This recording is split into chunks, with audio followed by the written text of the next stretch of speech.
tell you, I got a big surprise last week.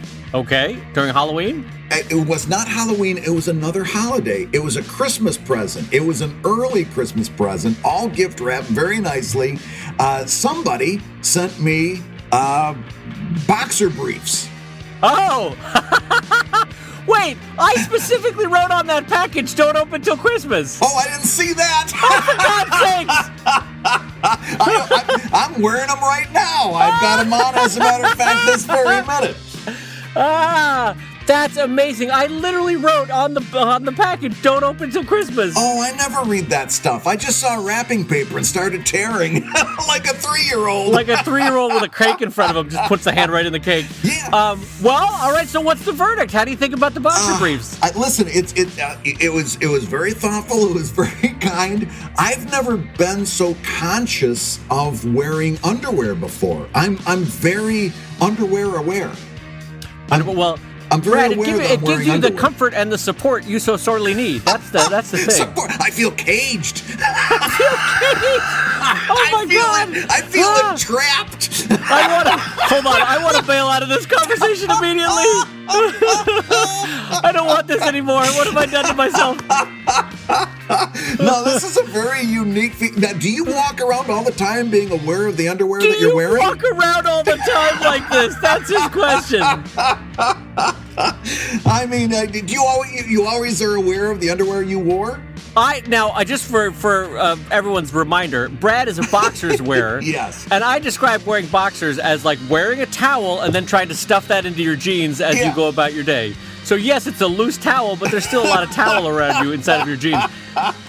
No, boxer briefs are great. They're a little snug, little hug all day long, and then comfy. They're great. Well, I got to tell you this. We actually had somebody write us in and say that there was another option that we had missed. Okay. Listen to this. This one comes in from Eric, who says, on a previous podcast, you were discussing the great debate of boxers or briefs, and I feel that you made a grievous error by failing to look at the pros and cons of going commando. Oh, Pros, he says, freedom. And he says it's best if you say that in a Scottish accent. Cons, higher laundry bills.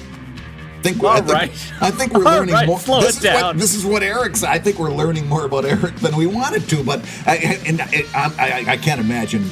Number one, I've never gone commando. Never wanted to. I can't. You're a boxer brief guy. Going commando is like a bridge too far. It's like the unbearable lightness of being for those that know that book. It's like too much freedom. Like, no! I like that he said it must be said in a Scottish accent. Ach no, you ween up the bit to wear the undies. I want everybody to know that Dave doing that Scottish accent was an act of love, because right now, Dave, I can tell you are in pain, and just doing that accent, pushing that volume out, caused you pain. Why are you in such pain today? For everyone listening, I threw my back out yesterday, which tends to happen for me about once a year, every twice a year, something like that. And what I think the cause might be, Brad, do you remember when quarantine first hit? Yeah. Like the fear of coronavirus, I lost like 15 pounds, like no problem at all. Yeah. And then slowly in the intervening months, I got used to the idea of coronavirus being in the world. And I said, you know what? Daddy does deserve another chocolate chip cookie. And then, you know what? No one else needs to eat this plate of, or this pan of brownies. I'll take on this myself, this challenge. And so I gained a lot of weight back. So I absolutely did this to myself. I threw my own back out because I gained a lot of weight. That's why they call it COVID-19. That's the amount of pounds that you gain back through quarantine. Well, yes, that's true. It is like the heat of 1,000 suns on my lower back if I make the wrong move. Like it tells you right away. It's like, and you saw me because I turned the camera on. You saw me sit down for this podcast. It's like an octogenarian trying to sit down in church. It's like a 15-minute process. Yeah. And my sweet in-laws. You can see this here in the podcasting closet. They brought me a cane, and I was like, I don't need a cane. Come on, let's not. Oh, this cane is really nice. Oh yeah. Oh, this actually helps. I see it's got the little angle at top. Does it have the 4 legs at the bottom, or is it a man's cane with just a cane? The 4 legs. That would be amazing if it had the 4 legs with the half tennis balls when people cut off the tennis balls. Yeah, that's what I'm thinking of. Yeah. No, this one it's a nice cane. It's got a Bronze in color. curvy metal handle, but the handle's really nice for standing up. And boy, nothing humbles you quicker than throwing out your back, because you have to ask everybody in your life to do everything. You're kind of staring at the ceiling for big chunks of the day. It's not great. Yeah, how long did it take? You were outside, I think what you said, moving a bag of sand. How long did it take you to get inside after you first threw that? You got that first pop, you realize you're in trouble. How long does it take you to get in the house? Well, so it was a slow burner. I moved the bag of sand, which, by the way, bags of sand, it's both because they are dense as hell, but also floppy McGee, and you're like, your body doesn't know how to process that. So I 1,000% know it was the bag of sand that did it. But then it took like 2 hours for it to slowly kick in. Oh, really? And when it did, I was like, I think I'm gonna lie on the floor for a minute, Gloria, and then just cut to 2 a.m. All right, let's see if I can get up and go to bed. Nope, can't get up off the floor. I literally had to text her from my phone, being like, "Can you come help me off the floor?" This is my bed now. I'm just gonna sleep right here. I live here among the floor people. This is my new society. So anyway, if you hear me wincing after a belly laugh that Brad causes, that's because I am. I'm in tremendous pain. I promised Dave that I wouldn't be too funny today. Try to keep it. Let's have more of a library/church kind of atmosphere today about the podcast. And on that note, I'm going to say hello, everybody, and welcome to ComicLab, the show about making comics and making a living from comics. I'm Brad Geiger, editor of webcomics.com and the creator of Evil Inc. And I'm his pal, Dave Kellett, cartoonist of Drive and Sheldon and co-director of Stripped. And this week's Hour of Comics Advice is made possible by your support at patreon.com/ComicLab. So Dave, let's talk comics. Let's talk comics, my friend. We've got a great question to jump into right away from Chris Murin over at patreon.com/ComicLab. And Chris writes, Brad and Dave, which do you find more effective as a writer? Comedy born from anger or comedy born from affection? And I read that too chopped. Comedy born from anger at something or comedy born from affection for something? So, Brad, do you walk on the dark side or the light side of the Force, Brad? Are you more the Anakin or more the Yoda? Or perhaps Yaddle, if we all remember Yaddle. Yeah, Yaddle, I remember that. That's a deep reference.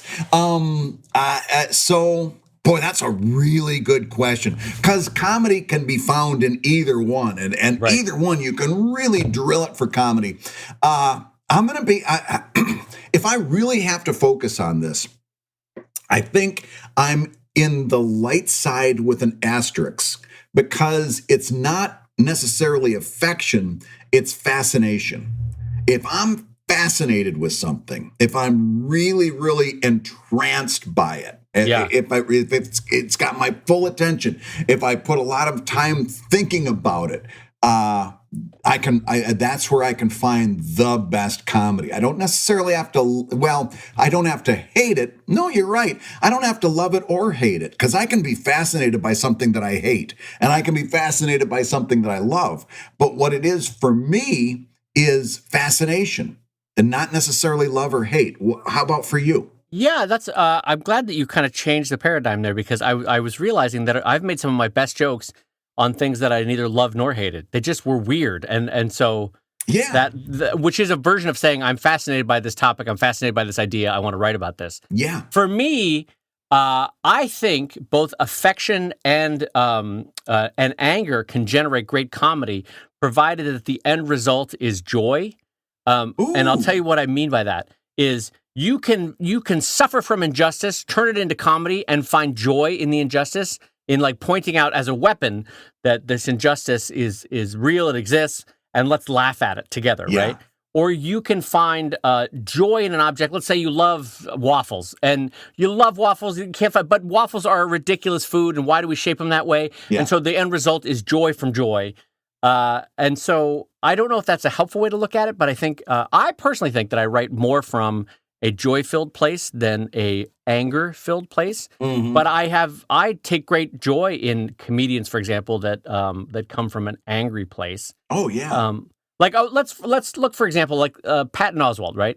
I actually agree with you that most of his comedy comes from fascination. Yeah. That he is more fascinated by the workings of the world than he is anger or affection for it. But I think he also dabbles in anger. He gets angry at the way the world is constructed. And it's interesting but there's also great joy. He's very much a fanboy for certain things. So he'll go on for 20 minutes about My Little Pony or about 20 minutes about Star Wars, and that's Right. nothing but affection. So let me ask you, when you sit down to write, are you joy-filled or angry most of the time? Because that's probably good.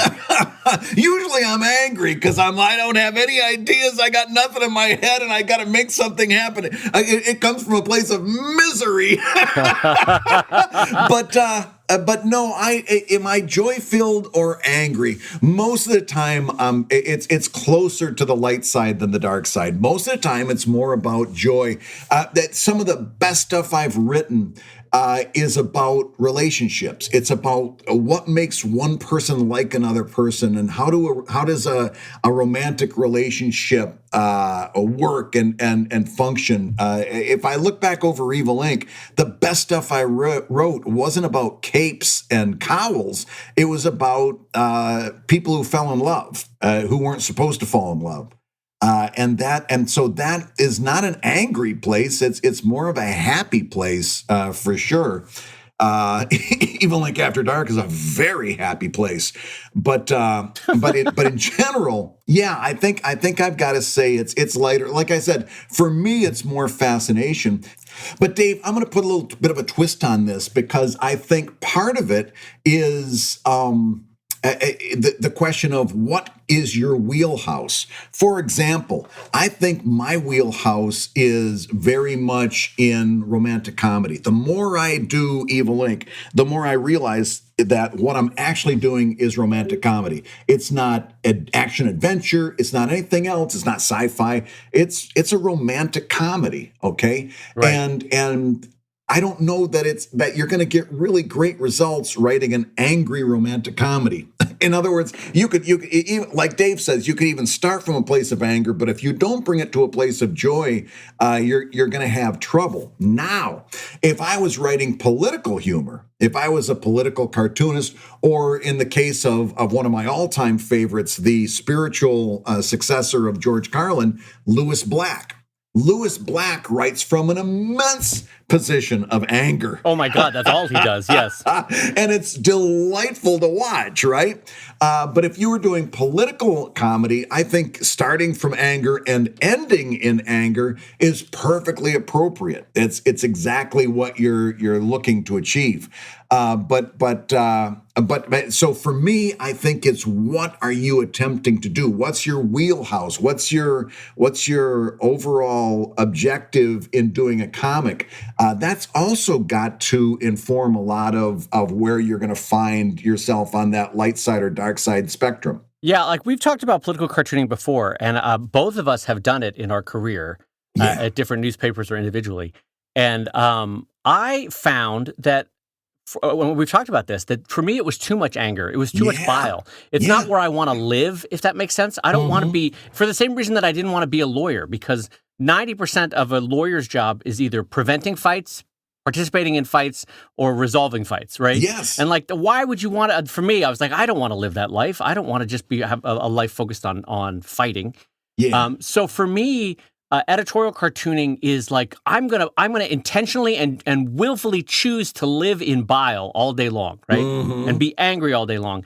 And so for me, I enjoy dabbles of Lewis Black or dabbles of George Carlin or dabbles of Larry David, but they're all too angry for me. Like there's not enough joy in their life for me, for my taste. Yeah. And so you have to ask yourself with them, what is the goal of their anger? For them, I think it is cathartic because they are fundamentally unhappy people. You can tell that they go through their life unhappy, and God bless them. We all on some level do, but you can tell that they go through their life unhappy. And so for that kind of comedian, it's cathartic to get out hey, I'm not alone in this anger, right? We all share this anger, right? Yeah. And then everyone laughs in joy because you realize you're not alone. Whereas I'm more of the case of my sort of philosophy of humor is there is enough poison in the world, there's enough bile in the world, so for God's sakes, bring a little bit of joy into it. Add make it additive of joy rather than commenting on anger or on poison. Bring genuine joy for the point of joy, so that people feel joy in their comics. That's my attitude. But again, you have seen out of the 4,000 Sheldons I've done, there's probably dozens and dozens you could immediately pull up where you're like, Dave wrote that in anger. And I'd be like, yes, I absolutely wrote that because I'm a human being. We all have to vent. But ultimately, the anger that I exhibited in my comics was to get us to a point of joy or laughter or catharsis. It wasn't just anger for anger's sake. Yeah. No, I agree with you 100%. So listen, Dave, I've got another question that is fascinating me right now. Okay. And this actually, the guy that wrote in saying that we had forgotten about going commando, this is his question. This comes in from Eric, who says, first off, this will make your back feel better. First off, let me say thank you for simply being awesome. I've been listening to ComicLab from day one. And this year, in what I would consider one of the worst years I've ever been involved in, this podcast is my weekly 1 hour that doesn't suck so bad mental break. Oh, that's nice. Yes, yeah. So thank you, Eric. Now that I'm a Patreon subscriber, I have 2 hours a week of no suckage. So thank you. That's great. Without further ado, here's my question for the asking. I'm looking at updating my website and the comic itself and really trying to make a go of it in January. In other words, he's been away for a while. He's going to start up again, right? He hasn't started updating yet, but he's going to soon. And he's looking at January. He goes, I'm adding a panel-by-panel scroll to the website, implementing the 4 C's, doing all this stuff in the relaunch. But, he says, is January a bad time after the holidays and with the pandemic and politics and all that other stuff? I would like for the relaunch site to serve a good solid base from which to continue to learn and build. I know it will be slow, but will January be too slow? Or will the internet gods curse me for a January relaunch? Thank you for your time, Dave. He's got it. This could go for somebody starting a comic, somebody relaunching a comic, somebody revamping their website. Is there something wrong with starting something new like that in January? This is a great question because, like you said, Brad, and intimated there, it's applicable both for launching a project, for maybe launching a Kickstarter, for wrapping up a Kickstarter, for launching a book. You do need to look at the calendar and take into consideration certain dates and times and all that sort of stuff. But I will say, for the most part, provided that a project is good, provided that a comic is good, you can have a jumping off point really at any point of the year. As is always the case, avoid launching on a weekend or especially on a Sunday. Right. Avoid launching on like the 4th of July afternoon when everyone's going to be out barbecuing, or the night of Halloween, or Christmas morning. Like, don't be a dummy about when you launch a project. Yes. But aside from maybe 20 or so days in a calendar year and weekends, you can, I think, successfully launch a project any time of year. In fact, there's an argument to be made that in the dead of winter, when people are stuck indoors next to their space heater or their fireplace, that's actually a great time to catch them on their phones with a new project. Brad, what do you think? No, I agree with you 110%. There is no bad time necessarily. And I would even say, even if you launch on Halloween or those other days you mentioned, what we have to remember is what we're doing is a marathon, not a sprint. And no marathon runner, well, maybe that's a bad analogy. In other words, I don't know that a whole lot of people who run marathons are going to obsess over the first step they take. They're worried about the 1,000 steps they've got to take coming up, right? Yeah. No, I don't know that I don't know that I care when you launch. I care that you launch. And Can I want jump you to in for a launch second, something Brad? good. Because Go ahead. you made a metaphor there that really clicked with me. Yeah. Have you ever been like, let's say someone threw out their back, right? Yeah. And they're contemplating that when this is over, they need to get back into the gym and start working out more, right? Like, I'm just picking an imaginary person, just right? For the sake of argument. Just for the sake of argument. Let's say somebody was eating a few too many pandemic sheets of brownies, and so now they need to get back into the gym. But I have had this moment in the past, so I know I will do it again. I'm like, all right, I got to start working out. So, you know what? I really need to get good workout shoes. That's going to be important. Really need to get good workout. You know what? Yes. I need to get new gym shorts. That's going to be really critical. Got to get those gym shorts. You know what? I don't want to ruin any of the nice house face towels. I'm going to buy a towel so I can, if I go to the gym or if I'm, I need a towel. Really important to get that towel. Got to get that microfiber towel. Yeah. But guess what? The only thing that mattered in all of that preparation was that I just got to the gym. That was the only thing that mattered. Moving your body, Was just starting is what I'm getting at. So I know where you are emotionally as a creator right now. Is that you're saying, I gotta get all my ducks in a row, gotta get everything perfect. Because right now that's me at a sporting goods store buying the right shoes and the right shorts. Yep. But really, the only thing that matters is starting, and then producing consistent quality work on a regular basis, right? Yeah. And so it's like Brad said, it's the marathon runner doesn't worry about the first footfall; they worry about the 10,000s. But all of us can see how you are in this position of just about to start are worrying. You're sweating about the details, right? Right. And I get that. I get that. That's good. That means it's important to you. It means you care. But I think Brad and I are here to tell you. Don't sweat too many of the details. Just start. If you're ready, just start. Pull the trigger and get going. I launched my redesign for my website earlier this year.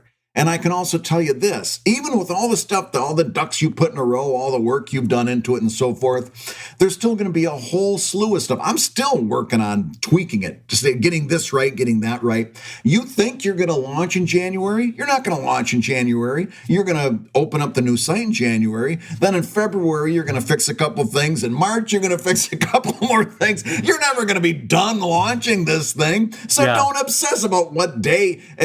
By the way, the most amazing comics in the world, right? Take a look at the pantheon of great independent comics, right? Kate Beaton and Danielle Corsetto, Scott Kurtz, all these guys. Do you remember when they started? Do you think Scott remembers the day he started? I mean, Scott might, but do you think half these people? No, I take your point though. I take your point that no one remembers. It's because of the continuing body of work that it's come to matter. That's what you remember, what they did, not what day they started. I do remember though, just for the sake of argument for this question, we launched this podcast on January 1st or the first week of January. The very first week of January. But I think if we part of that was just natural. Because we decided around November that we were going to start doing. We had decided to start doing this, right? Yeah. If that moment would have come in July, we would have launched in August. Yeah.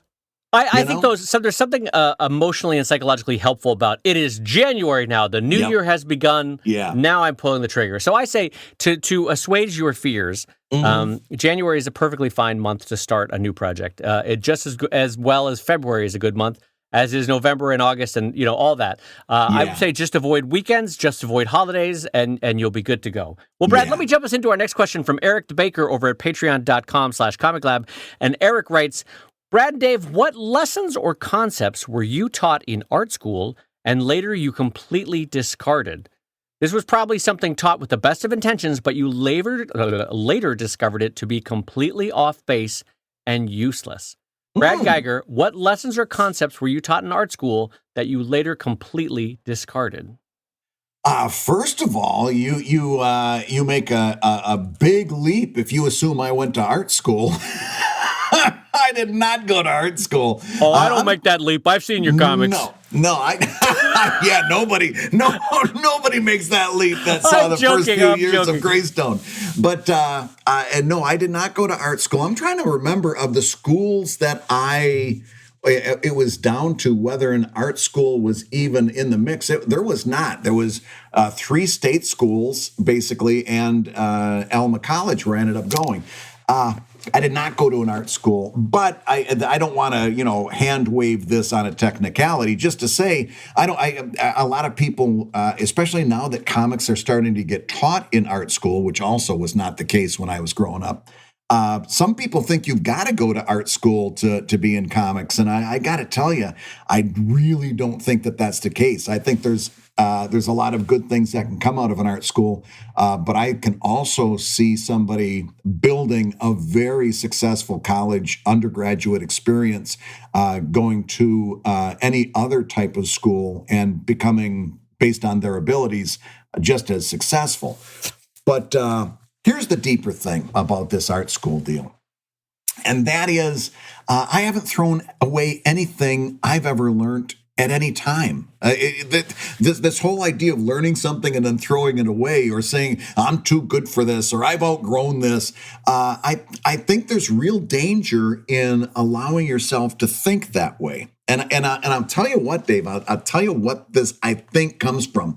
This comes from this idea that we all had when we were growing up. I want to be the best. I want to be, when I was 16 years old, I wanted nothing more than to be 50 years old and a professional comics artist. I wanted nothing more than to be this. Of course, now that I'm this, there's nothing I'd like better than to be 17 again. But there's nothing I wanted more than to be a professional cartoonist, and to be somebody who was operating at the level that I'm working towards now. Right, I'm much better at drawing than I was then. I'm much better at writing. I have a much better grip on those things.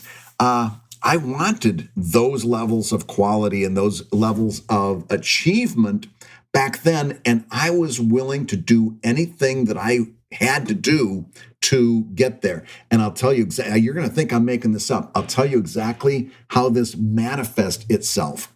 I would get art supplies, and I would see, either in newspaper photographs or in maybe a documentary somewhere, I'd see comics artists, and I'd look at their supplies, and they were all beat up, and they were beat up and grungy, and you could tell that they had been used like crazy. Ink on everything, yeah.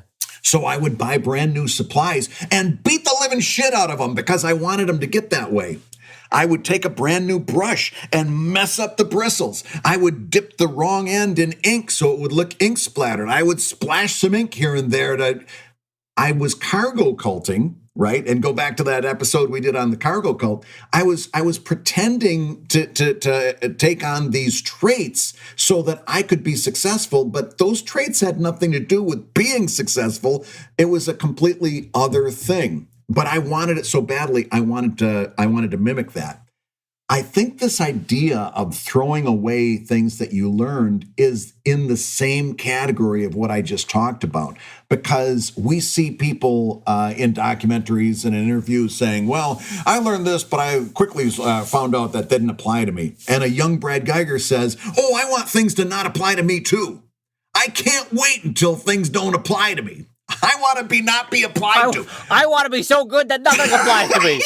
Yes. And meanwhile, we're mimicking these things in the same way that I would beat up a brand new paintbrush, but we're not learning the why behind it. We're not learning why that person got to that point. And it no doubt was a very personal journey for them that probably didn't apply to me. I think that's what's going on here. So I'm gonna tell you to avoid that mindset of throwing away things you learned in school. If nothing else, you can learn something and find out that you've got a different use for it than the one that was originally intended. But I don't think you should throw anything away. What do you think, Dave? Well, this is great. I first of all, I super agree with you. Second of all, I think, like you, I did not go to art school, although I dabbled in certain art classes, both in school and out of school, for cartooning and related fields. And the way I look at a lot of the stuff that I learned in those art classes, or even in my writing and English classes, let's not forget that in college level, is teaching you skills that you're not going to use every day, but there will come a moment when you need that critical skill. And thank God you had it in your toolbox, right? And let me give you a basic example, right? I'm 20 years old, and I'm in a class at Notre Dame for like mark making. It was literally, I don't remember what the name was, but the idea was it would teach you all the different ways to express paint onto a canvas, express ink onto paper, right? And I was like, that could be useful. I'm gonna take that for my cartooning. And I get in there, and I 20-year-old me is huffing and puffing because I'm like, I don't need any of this. I just need to know how to draw comics characters. That's what I want to do. I want to be 50-year-old Brad Geiger in a comic studio. That's what I want to be. I just saw the barrel chest and the 25-inch biceps, and I was like, that's what I want to be. I want to be 50-year-old Brad Geiger. No, so what I'm getting at is I thought that at 20, I thought that I knew better. I was like, I don't need to. When they take ink and they flick it off a toothbrush to make a splatter, or when they use that pipe device that splatters ink across a page, I was like, when am I ever going to need this? This is stupid. I'm a cartoonist. I'm not drawing this or that. Well, fast forward 30 years, and I'm drawing a science fiction comic where I need to show an alien being disemboweled. And guess what? Knowing how to do ink flickering and splattering in that kind of way, but in a controlled splatter, turns out you need to know those 3 or 4 ways to do it, And so those techniques that I, like, for most of my career, you could say I, quote, walked away from it or I disregarded it. But when the time came and I needed it, I knew how to do it because 20 years earlier I had learned it, Brad? Yeah. Here's the problem, and I'm gonna seal this up with one more mini rant, if you don't mind. It's a deeper problem with how we, particularly in the United States, think about education. Because how many times do you see somebody talking about like high school or grade school and they're saying, they're teaching me algebra. When am I ever going to need to learn? When am I ever going to need to know how to, partial a derivative? When do I need to know integers? What do I need to know about a gerund? And they're teaching me all this stuff. What do I need to know this for? I'm never going to need to know algebra later on. And the answer to that question is you're very probably right.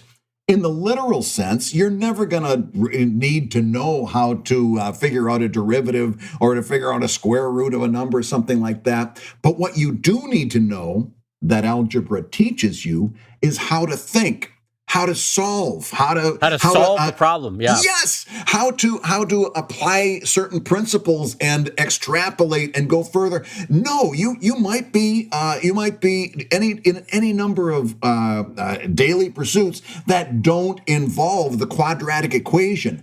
That's not the point. The point is what they're trying to do in school is teach you how to think. It's got nothing to do with the quadratic equation. It's about thinking. That's why you need to sit back down in that chair if you're in algebra and start paying attention, because it's not about the algebra. It's about making your brain work and learning how to make your brain work. That's where I get really, really upset when people say this. When am I going to need algebra? Why are they teaching me this for? They're trying to teach you how to think. And that's, I've had the same attitude towards this question. There's nothing that I throw away because, thank God, I had a whole bunch of people in school and in life trying to teach me how to think and how to do and how to behave. And for a couple of them, I might have even paid attention, and thank goodness I did. But I don't think there's anything that you take and say, "Wow, I don't need this. I'm going to throw it away." It's a real problem with how we accumulate education in general in this country. Yeah. Okay, so first of all, I super agree with you. Second of all, I don't think you realized how aggressively you were pointing your finger at me that entire time. Flashback like 2 minutes ago, the finger was in the camera and it was pointing at me about education. And even with my back hurting, I was leaning back, going ow, ow, ow, like because you were coming at me at full speed there, and I was like, oh, geez, Louise, all right, we've triggered Brad, I guess, with the question about education. Just take a moment and of pity for my poor sons who sit across from me at the dinner table every night. Can you imagine when topics like this come up and I just want everybody to know, guys, the finger was like at pistol strength, right at eye level at the camera, and it was coming at me, and it was, by God, I'm going to tell people about education, and in the meantime, I'm going to look right at Dave and talk about it. I was like, oh, God, what's my safety word? How do I get out of this?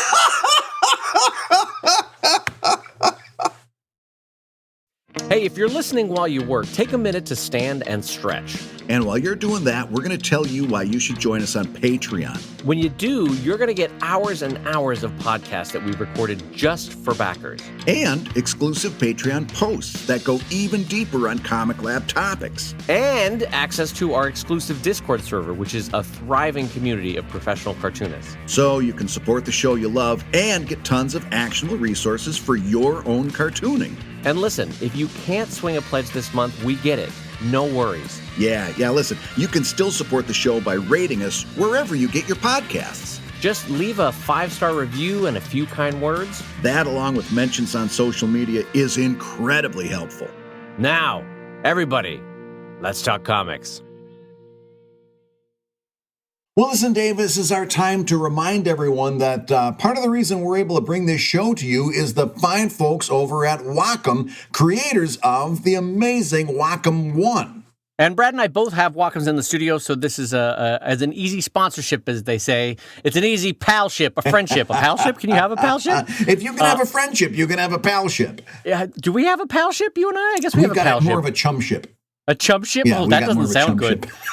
Chumship doesn't, I don't like that feeling of that word in my mouth. Chumship. Oh, that is not, say that at home. That is unpleasant. Oh. Well, you just got downgraded to an acquaintanceship. Oh, God. Ow, my back. Oh, I got you. Oh, God sorry. damn it. Ow. God, it's like the sun is burning my lower back. Oh, my God. I did a specific kind of lower, wheeze laugh, and it expanded my breath. Oh, God bless America. Anyway, this is now the worst sponsorship mention we've ever done. This is the second time this year I've nearly killed you with laughter. So we do want to thank the folks at Wacom at wacom.com and the makers of the new Wacom One. They have been tremendous supporters of the show, and we thank them so much. And Bradley J., take it away. So we've got a question from a $5 level Patreon backer named Nemo, who's got a very interesting question. Nemo says, many great gag strips have their own tropes and recurring situations. Ignat's mouse throwing a brick at Crazy Cat, Calvin imagining himself as Spaceman Spiff, or Snoopy listening to Woodstock. Given these recurring situations are still a thing, how do you come up with a good trope? Dave, how do you come up with a good running gag, a good trope that you can dip back into the well time after time after time? Well, I'm gonna quote one of my favorite philosophers on comics on this one because he has taught me a lot. And he said, sometimes you don't know your style as you drive towards it. You only know your style as you're looking in the rearview mirror. Yeah. And that person was Mr. Brad Geiger. Oh, man, I knew they were words of wisdom. They sounded smart. And so I feel like sometimes you don't know what a good running gag is in your own work until you're looking in the rearview mirror and you go, you know what, that one was fun. I really enjoyed doing XYZ. I'm going to bring that thing back as a runner. Yeah. Or you know what, people really seem to be responding to this and I'm having tremendous fun with it, so I'm going to do one more day of it, that kind of thing. Yep. And so a lot of that is you can't plan like we are going to have fun at this party tonight because we are going to talk and laugh. Yes. You can only go, that party was fun. We really had a lot of laughs at that one. It's the same kind of thing as you don't know the import, the true value of it until you've done it. You had time to stew over it. Your audience has had time to stew over it. But Bradley J. Geiger, what do you think? I've got two thoughts. Number one, I'll co-sign that 100%, especially given the quote that you used, because those were words of wisdom. But if you try to engineer something like that, you're going to come up with the lamest. That's like trying to do a comic based on demographics or marketing information. I remember, and by the way, this was me who did this horribly dumb thing. But I read a statistic that said a certain huge amount of college students were moving back in with their parents after college. This would have been in the 90s, right? Early 90s. And they called them boomerangers, right? They went out into the world and came right back in. That's clever. Sorry, I just want to acknowledge a bit of journalism there. That's clever. And it played off of the idea of the baby boom generation. These were boomerangers. And I tried to develop a strip based on that. Didn't come from my experience. It didn't come from my heart. It didn't come from my interests or my fascinations, to tie it into the first part of the show. And it was horrible. Because my heart wasn't in it, but I was trying to engineer it. Trying to engineer a running gag is the same thing. Now, having said that, let's take a closer look at the concept of a running gag. Yeah, okay. Dave, do you have a running gag in Sheldon? Something that, I know you've done a running gag for like a week. That's a different thing. What Nemo's talking about is a concept, a humor concept, like Scott Kurtz's Attacking Panda, that you come back to year after year after year after year. Do you have something like that in Sheldon? I do. I have a couple. Most of them I would describe as visual gags rather than running gags, in the sense that gag is almost in quotes. It's like it's not going to make you laugh, but it'll make you smile out of memory or smile out of familiarity. Yeah. And so the biggest one that springs to my mind is my duck character, Arthur, often sits on the head of my grandfather character in my strip, right? But here's the fun thing. The only reason that came about was not out of planning of like, this is going to be a fun sight gag for the whole strip. Yeah. It was this. Anyone who has a strip with characters of wildly different heights knows that you're always trying to figure out new ways to get them into the same panel in a way that's natural, right? So I would have my grandfather character sitting in his reading chair, his sort of Archie Bunkerish kind of chair, reading a newspaper, and you'd see a little head, a duck head, come over the arm of the chair. Cute, perfectly fine, nothing wrong with that. It was akin to how they do it in like Get Fuzzy, if you know that comic strip. Right.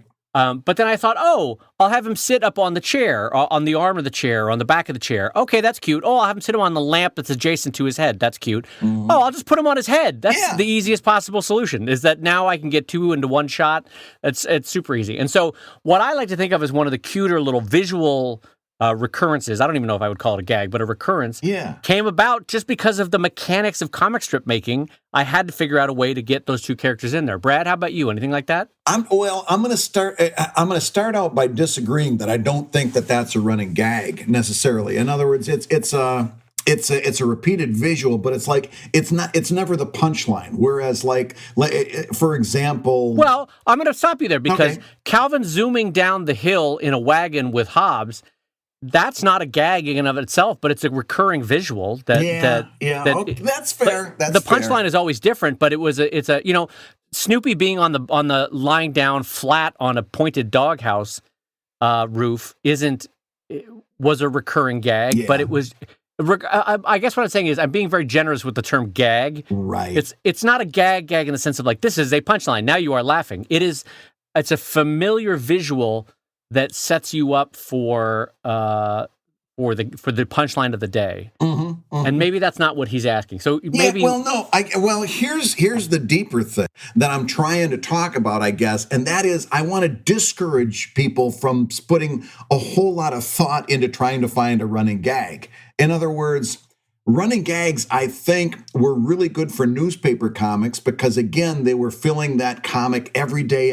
They had to do 5-6 days a week plus a Sunday. And as I've argued on this show many times before, that isn't what the landscape of the independent cartoonist is quite so much anymore. We don't have to fill all of those. And when I was doing Greystone as a daily strip, believe me, I reached back to those running gag kind of tropes because it got me out of trouble. It got me past Thursday to Friday. It could even out the bumps on a weak storyline and stuff like that. I don't know that I want to encourage people a whole lot. Here's what I mean. I don't want to encourage people a whole lot to go looking for it. Now, if you've got something that when you pull it out, your readers go nuts over it, you'd be crazy not to do it again at some point in the future. You don't want to kill the goose that laid the golden egg, but you also don't want to bury it in the backyard. Yeah.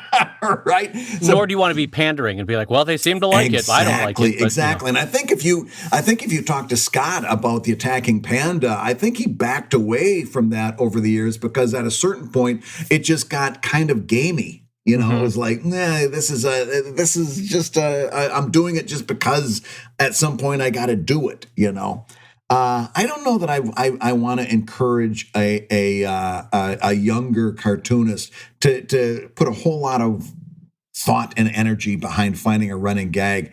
There's a lot more to be done in doing your best comic. I would reserve that whole area of thought to be happily surprised to years down the road. But I don't know that I would encourage people to go looking for this. Do you agree or disagree? Well, I have a parallel thought, and maybe this will inform what you're just trying to say, is that if you're having fun with your comic and experimenting in different veins and seeing what types of humor and types of jokes you can do, I think that is the fodder for finding running gags.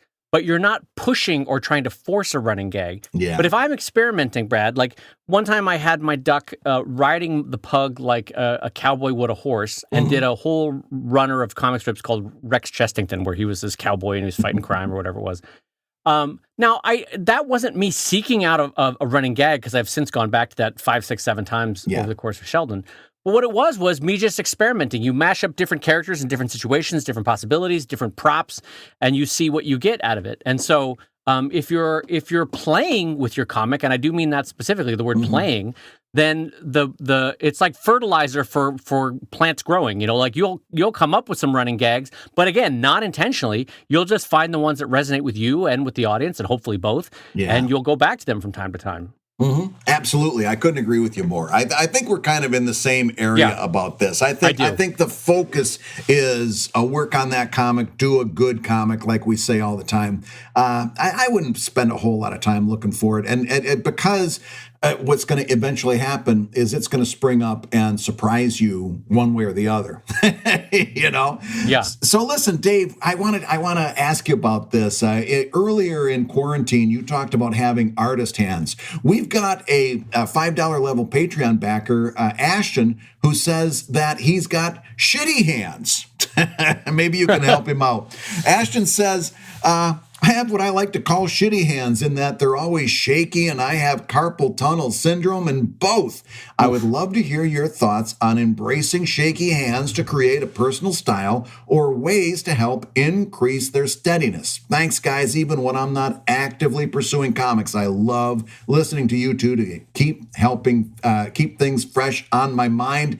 David Kellett over there in sunny Los Angeles, California. Talk about Ashton's hands. They're not artistic like yours. They're shaky.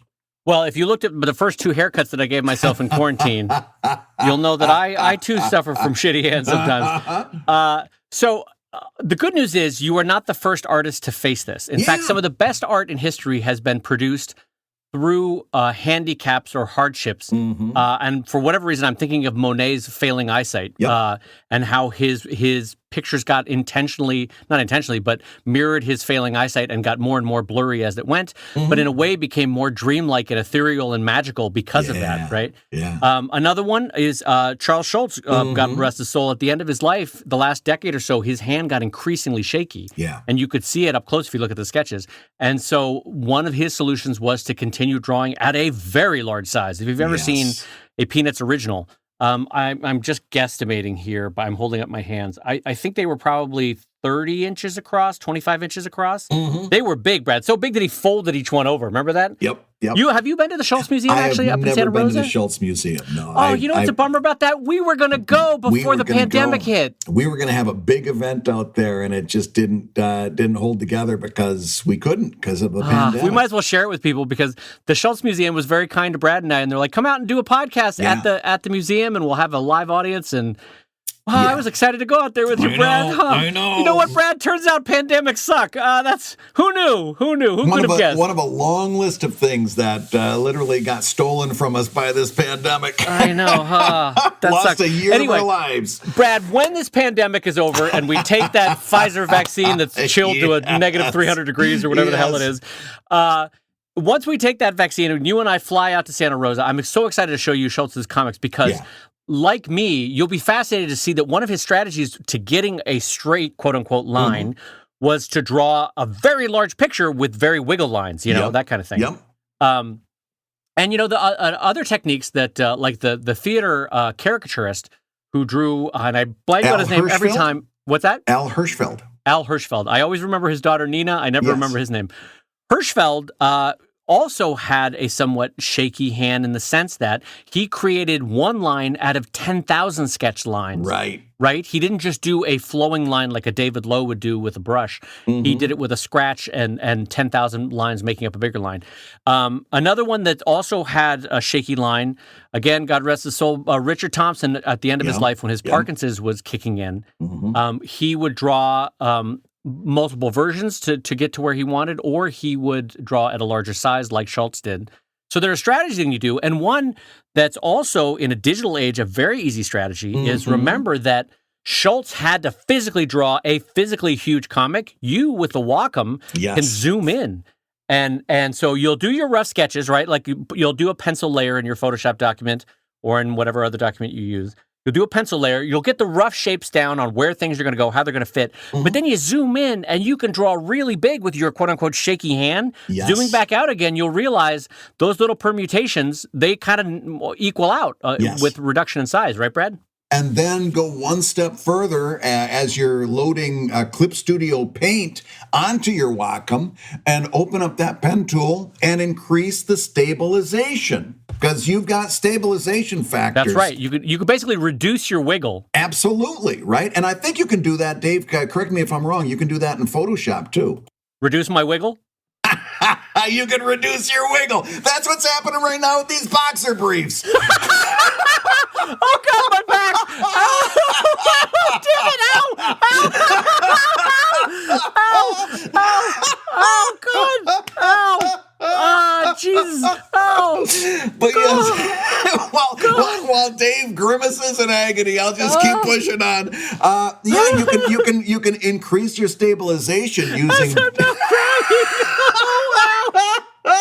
You jerk! You reduce your wiggle! The boxer briefs! Oh, God, my back! Ow! In the moment, I thought specifically you were setting me up for that. I'm surprised I caught you unawares. You got me totally off guard, and I had way too big a belly laugh, and I definitely hurt my back again. Ow! And I'm wearing a brace. Oh my God! All right, keep going. You go and talk for a minute. So yes, you can increase the stabilization on your digital drawing software, and you might even now that I know this is strictly a CSP thing, you might want to consider drawing in vector because I know that has an awful lot of line smoothing too. So you can do either one of those things that we've talked about: drawing large, drawing digital, increasing stabilization. You can draw super large. Remember, James Thurber was legally blind. He used to draw on 17 by 24 sheets, and his nose would be right up against the paper as he's drawing up and down and all around. So this does not preclude you from doing good art. But here's the other thing: you can do all of those things, and all those things will be useful. But you're not going to get anywhere until you also do this. You need to come to terms with how you draw is how you draw. And I'll tell you what I mean by that. Yeah. You need to sit down with yourself and have the same talk that I had to sit down and do with myself, with me, when I started doing artist editions for the Evil Ink After Dark book that I'm sending out right now through Kickstarter and BackerKit.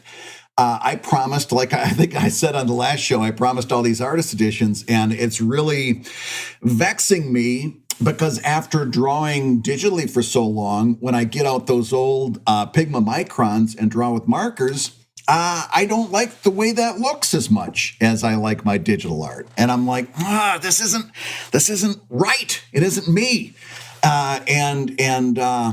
I think what you need to do is sit down and have yourself the same talk that I had where I said, listen, this is you.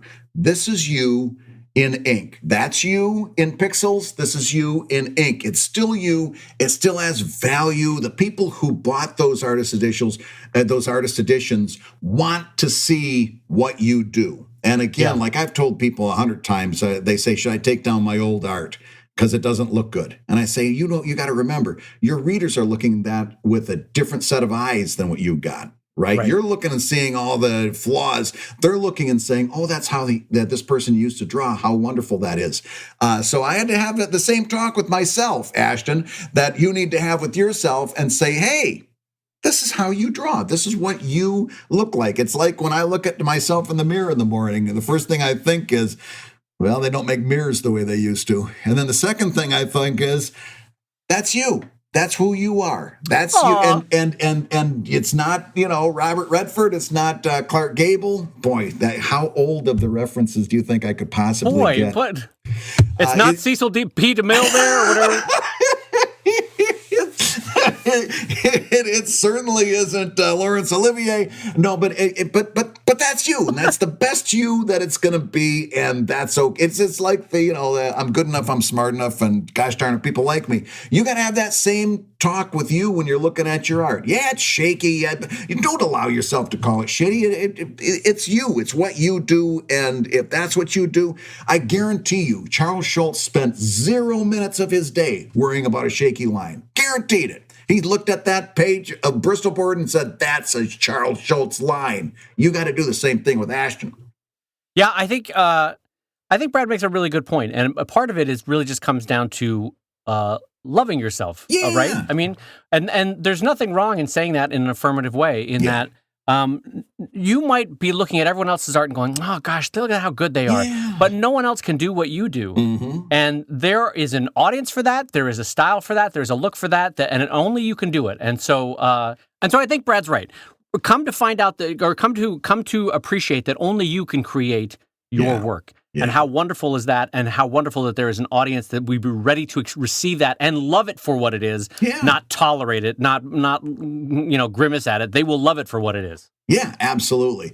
Well, listen, Dave, I've got time here for one more Patreon question. This one, I'm combining a couple because a couple of people asked us very similar questions. Sean Bender and Raj Solanki both had kind of the same thoughts in mind, and I'm going to combine them here. Says here, I bet when you visit a peer's website or someone's Patreon or Kickstarter, you'll see things about their business that doesn't catch my untrained eye. So, can you give me a Cliff's Note version of what you look at when visiting like a comic site or a crowdfunding situation? When we go to people who are doing things on the web, and I'm going to break this down to a website, a crowdfunding, and social media. Let's take those in three categories. And we see comics artists doing their thing on one or each of those platforms. What are we looking for? What are the things that make us grimace? It's like, you're doing that wrong. Or what things are we looking at and saying, oh, that's really good. I got to remember to do that.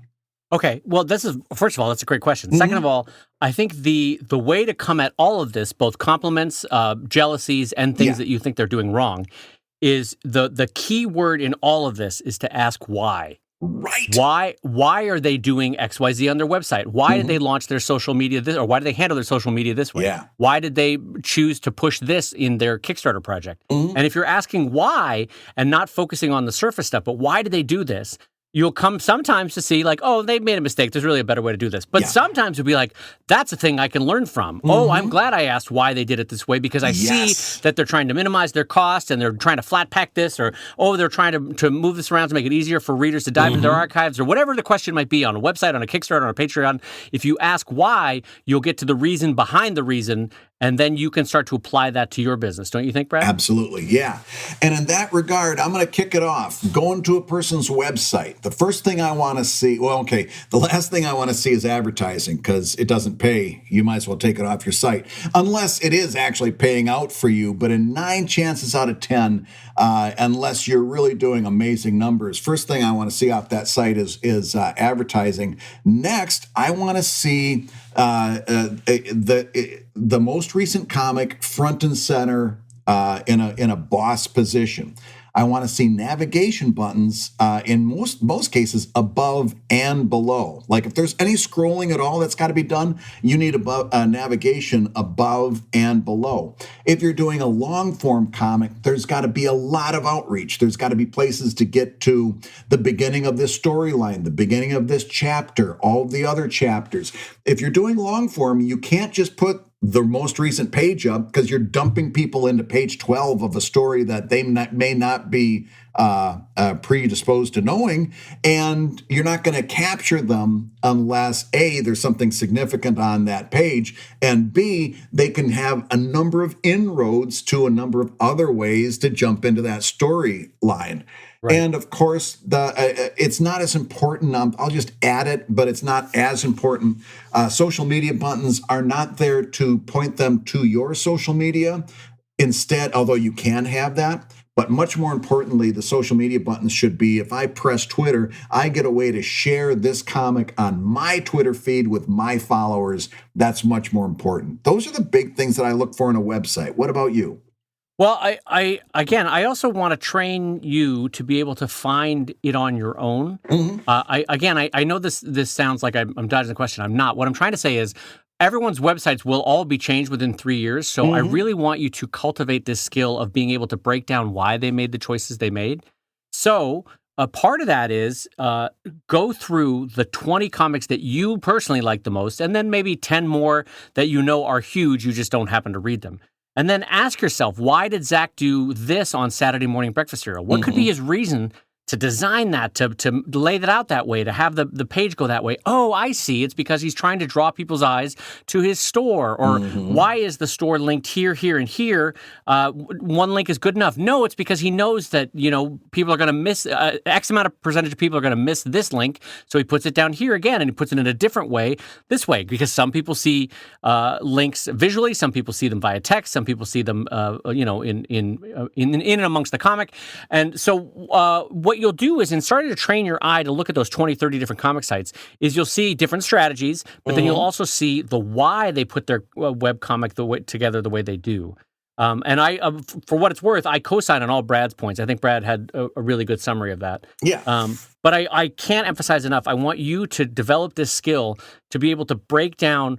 Go to Go Comics, go to Tapas, go to Webtoons, go to all of those. See what you think they're doing right and what they're doing wrong. I actually think they do a lot wrong, but I think a lot of Go individual. Comics? Yeah. What's that, Brad? Which one? Go Comics or Tapas, or which one? All of them, in a way. The whole thing. A lot of them.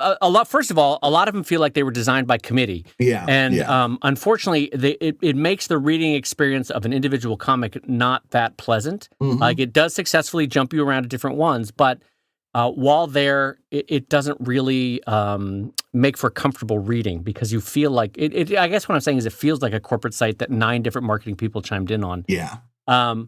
But I think good website designs, first of all, none of them are perfect. Let's say that. Brad's not perfect. Mine are perfect.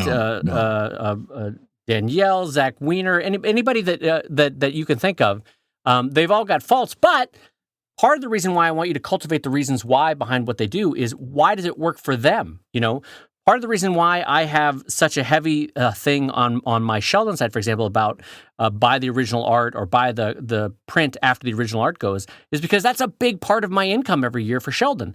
So for someone else who draws digitally, none of that matters. And so the why behind that is really important, to know why I push original art sales so much and why another person doesn't. Don't you think, Brad? Like, Absolutely. Getting to the why is critical. I agree with you 100%. Although I will say, I do think that Webtoons kind of revolutionized the way we read comics online in a big way, especially for younger people. They made that vertical scroll almost a necessary thing. I will. In other words, agreed. you'll see like kids in my college. They're not kids, but young people in my college classes, and a lot of them won't read a comic unless it's in a vertical scroll, because they're all reading it on their phones. Right. But I will give Webtoons that feather in their cap. So do you want to go into the other, with that, all of that being said, do you want to go into the other categories of like crowdfunding? Sure, I've got one thought. I will. Everything that Dave said is right. You do need to cultivate your own eye for this. But I love expounding on my opinions, so I can't resist. Let's talk really quick about crowdfunding. Here's one thing that I look for, whether it's Patreon, Kickstarter, Indiegogo, GoFundMe. Well, GoFundMe gets into its own category, I think. But when I see crowdfunding, there's one thing I want to see, and there's one mistake that really makes me cringe, and that's this. It's the creator talking about what this is going to do for me. Right? Instead of saying saying to their backers or their prospective backers, what's in it for you? I want to see what's in it for you kind of talk on any kind of crowdfunding. And I'll give you an example. If this Patreon gets to $300, I can buy a new Wacom. Well, that's not a compelling message. I don't care what's in it for you as a creator. I want to know, as a backer, What do I get if I join your Patreon campaign? What do I get? Go ahead, Dave. And so I just want to jump in because Yeah. even a slight tweak of that language. Yeah. Yeah. That's a very different thing. A slight tweak, good God, of that language. You can say, like, guys, if we get to the 300 point, I'll be able to produce more and better art for you because I'll have that walk that I can be able to, like that kind of thing. Yes. And so a lot of that is just a tinkering around the edges of the way you present it. It's not about me, as Brad says. It's about what you will get. And if we get to XYZ, then you will get more ComicLab podcasts, or you will get more video podcasts from Dave and Brad, whatever it is. The idea being that Brad and I will enjoy doing them, but you will be the one getting them. And so how great, let's do it that way. That's what I want to see when it comes to crowdfunding. I want to see what's in it for the people who you want to back you. Now, when it comes to social media, I've got one main rule, other than, we talk about the 4 C's. But the biggest mistake I see on social media that in 2020 makes me cringe is when you post something on Twitter, for example, and I can't read it on Twitter. If you're posting a link to Instagram on Twitter and I can't see the image on Twitter, that's a big party foul. For me, I don't want to click a link to go, and unless you're making significant advertising money, that goes for the people who say, to click this comic or this panel. They'll show you like a crop of a panel, one panel, and you're supposed to be so interested by that you want to click the link and go over to your site and read the entire comic over there.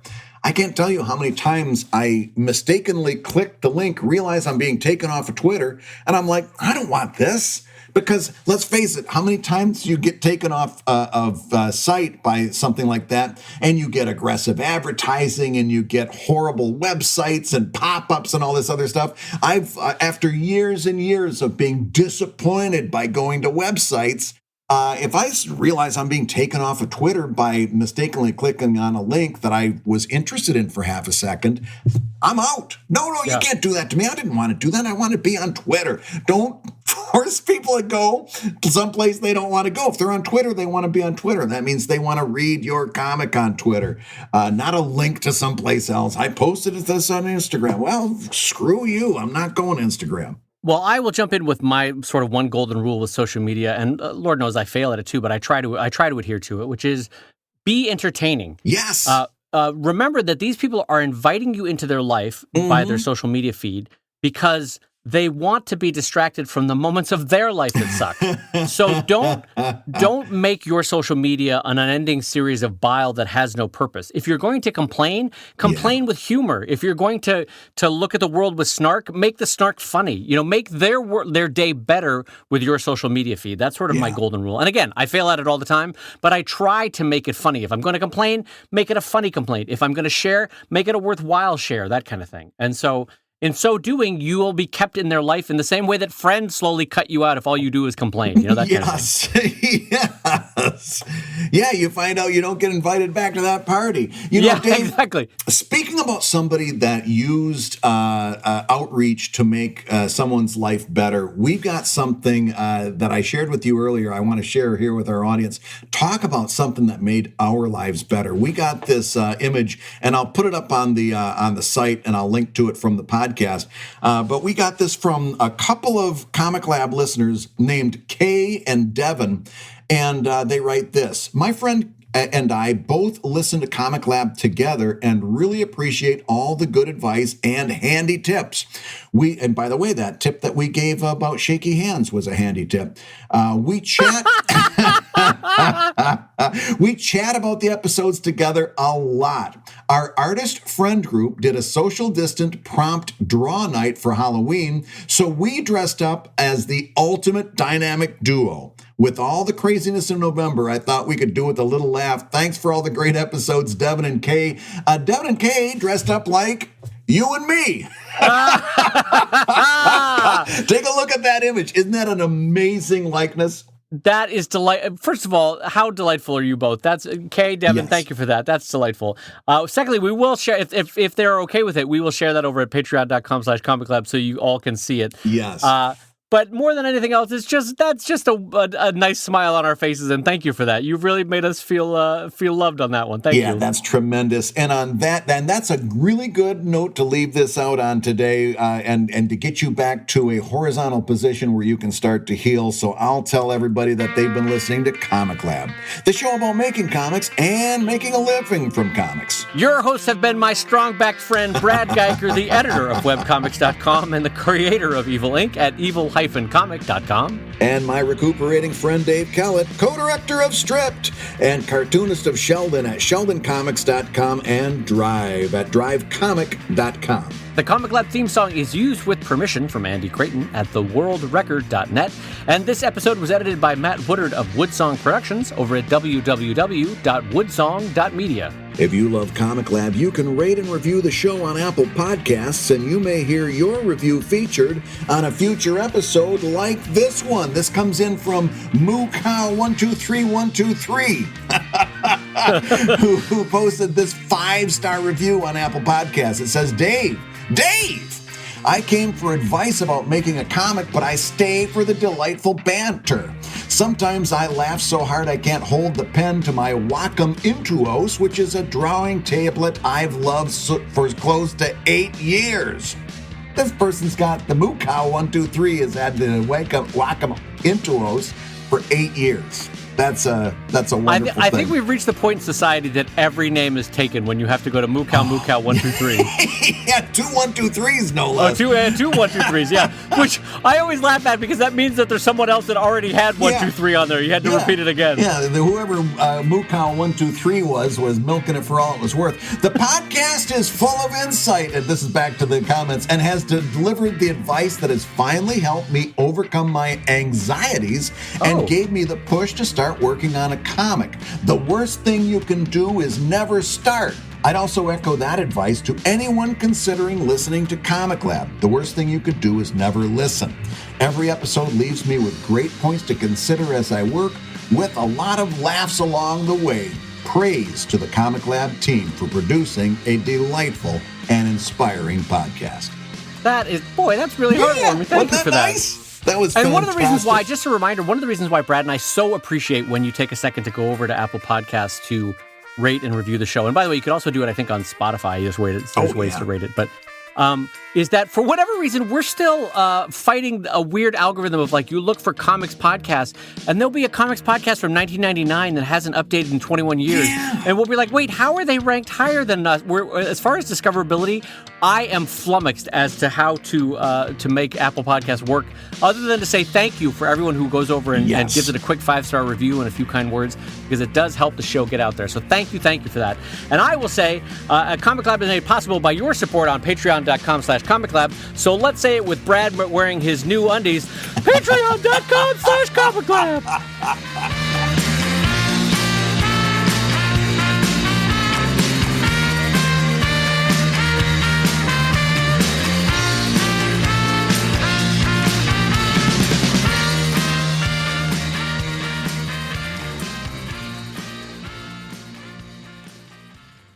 So, Brad, now that you are wearing the boxer briefs, I think everyone at home is desperate to know how much wiggle has been reduced in your wiggle. Yeah, listen, if I had to put a number, I'd say about 75 to 80% wiggle reduction. That's good wiggle reduction. There's been a significant decrease in wiggle magnitude and wiggle longitude. And how about the frequency of wiggle? Is it less frequent wiggling? Less frequent wiggling, to be sure, by probably a factor of 3. It's a factor of 3 reduced wiggle frequency. Well, you heard it here first, folks. That the boxer briefs, great to reduce the wiggle, at least on Brad. It's been a tremendous wiggle reduction process.